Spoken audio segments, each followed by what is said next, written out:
The Houston rappers are incredibly DIY. They write their own music, they record their own music, they press up their own product, they hustle, and they stay in town and they build communities there. That's all of the ethics of punk rock. I think the Houston guys are incredibly punk rock. And when you've got those ethics, nothing from the outside can really touch them.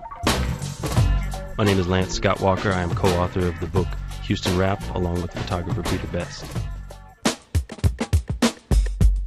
The music has a lot of different layers. When people look at it from the outside, they might know about the Ghetto Boys, which is Houston's most popular export. Or they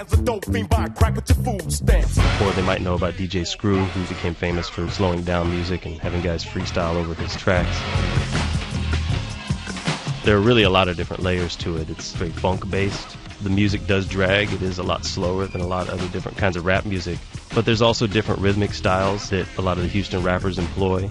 There isn't any one Houston sound. There's a lot of different sounds from different neighborhoods all around town, and they all sort of layer over one another and influence one another. The biggest stars in Houston still live in Houston, and I think that means a lot to the community. The community really feels like the rappers in Houston belong to them and that the music belongs to them. It sounds like Houston. Houston is hot, it's slow, you gotta drive everywhere, and the music is a reflection of that.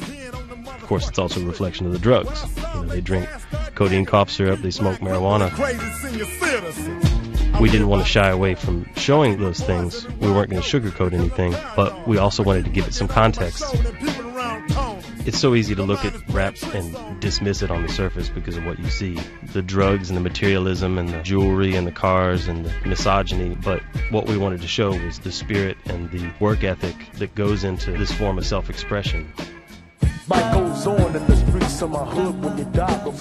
of the Houston narrative is this tragic narrative of deaths that really make you shake your head. There were 7, 8, 9 rappers that died in the process of making this book, and we feel like we were very fortunate to be able to get them in the book and to feature them and have some of their last portraits end up being broadcast to the world. Most people who look at this book will never in a million years visit those neighborhoods, and they could never understand what happens in those neighborhoods. But I think there's definitely a sense of hope. You see it in the examples of rappers who've been around for 25 or 30 years and who are still rapping, and they keep working, they keep hustling, they keep grinding. While a lot of people in the book have been through some terrible things in the past, they haven't allowed that to define them or where they're going. So when you grow up with the struggles that you have in these neighborhoods, sometimes all you have left is hope.